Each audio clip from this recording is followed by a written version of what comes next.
ìdíwẹ̀ tí àwọn kan tí pera wọn lọ́mọ Yorùbá àti ọmọ Odùduwà tí wọ́n fi ẹnu sọ̀rọ̀ àwọn ọba lórí social media báyìí nítorí pé ẹ̀ ń fẹ́ followership ẹ̀ ń fẹ́ views ọ̀nà tí ò dáa rárá ni ó yẹ ká condemn ẹ̀. We condemn it totally. ó yẹ ká condemn ẹ̀. We condemn because they are the same thing. They are the same thing.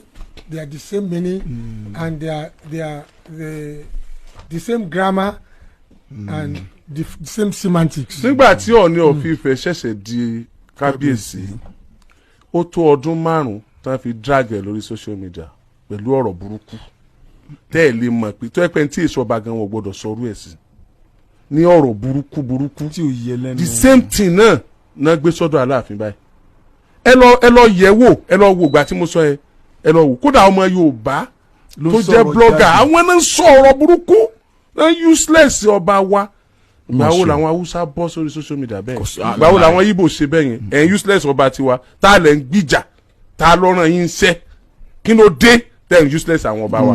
Ọọ̀ni of Ifẹ̀ no controversy ọba wa ni tá a gbà fún 100%. Aláàfin of Ọ̀yọ́ ọba wa ni tá a gbà fún 100%. gbogbo àwọn ọba yìí ló yẹ ká accord respect fún. Absolute respect. Absolute respect. ọba mọ ní ayé Aláàfin àti Ọọ̀ni tó wàjà àti Aláàfin tó wàjà ìjà burúkú nígbà tí Ọ̀yọ́ state jọ wà táwọn méjèèjì wà lọ́yọ́ state. wọ́n jà gan àbí.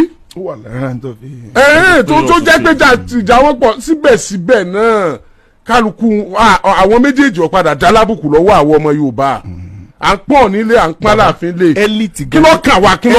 elite gan ló ń ba nǹkan jẹ́ jù. yes now elite ni.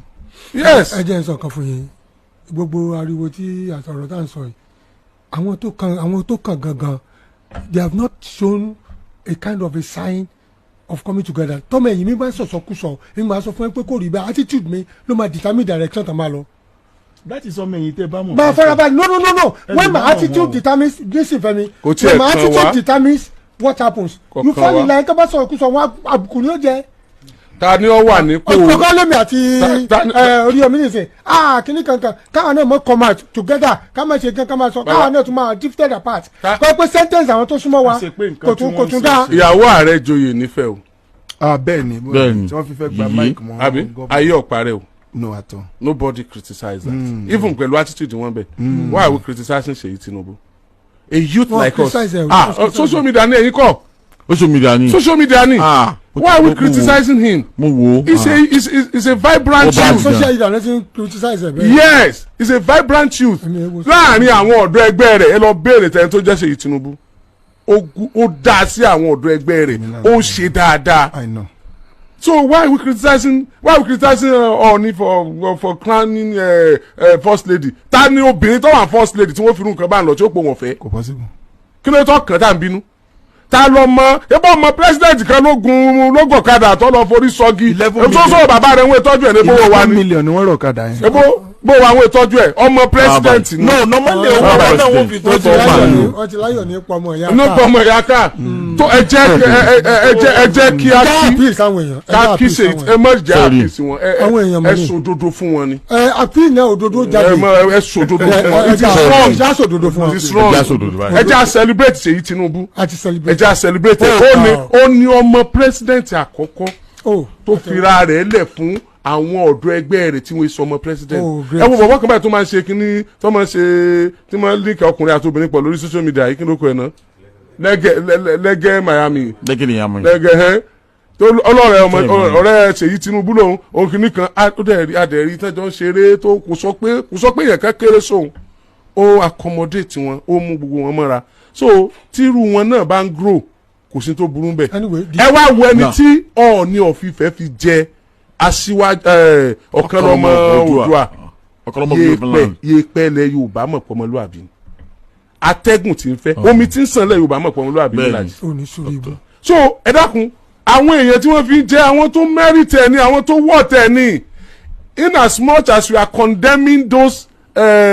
ọba kí ló ń pè wọ́n ìfẹ́ ló king kí ló kọ́. the paramount rulers in Yorùbá land àti condemn àwọn tí wọ́n fi joyè ẹ tó bá ti bú ẹ tó bá ti ń condemn Ọọ̀ni torí pé ó fi engineer Dọ̀tun Sanusi jẹ́ ọ̀kan lọ́mọ lẹ́dùá afọ́jú ni kò mọ tó ń ṣẹlẹ̀ nílẹ̀ Yorùbá kò mọ tó ń ṣẹlẹ̀ níbàdàn kò mọ tó ń ṣẹlẹ̀ nípínlẹ̀ Ọ̀yọ́ and beyond kó lọ kó tiẹ̀ lọ ṣèwádìí pé ta náà pé ní Dọ̀tun Sanusi orí rẹ̀ ó pè yóò sọ pé òye nǹkan kéré ẹ̀fì míì sí I tell you tó bá mẹ́tọ́ pé ní Dọ̀tun Sanusi number one nìyẹn aya rẹ̀ kìí ṣe aya rẹ ni wọn fi joyè ààrẹ ni ẹ ṣeun ààrẹ ni tá a bá wá appreciate ààrẹ ńlẹ̀ Yorùbá ṣé kàn lọ appreciate ẹnbi tí ò ti wá ni. wọ́n dẹ̀ tún appreciate ọmọ ẹ̀ náà ní. àtọmọ ẹ̀ náà wọ́n appreciate ọmọ ẹ̀ náà bẹ́ẹ̀. ṣùgbọ́n tó dùn èmi bẹ̀ tí ń ká mi lára ni pé ẹ jẹ́ àmọ́ pa àwọn ọba ilé wọn ìsalábùkù. ọ̀kan lọ́mọ ẹ̀yin ó jẹ́ odidi ọmọ. èmi odidi ọmọ wà ní tí mo jẹ́ láti ọmọ tẹ́lẹ̀ ni odidi ọmọ ewo odidi ọmọ tó ràgbò kiri àbí mo sọ pé wọ́n ràgbò fún èèyàn ní mo tí wọ́n ra àgbò fáwọn èèyàn pé táwọn èèyàn fẹ́ táìmù yẹn ni èèyàn ti ra láǹtà lọ́dọ̀ mi rí mo sọ ń bí iná àti kándù tó lẹ̀ bá àgbò ló fi dáhùn mọ̀. ẹ sọ tẹ́ fi mọ̀ wọ́n.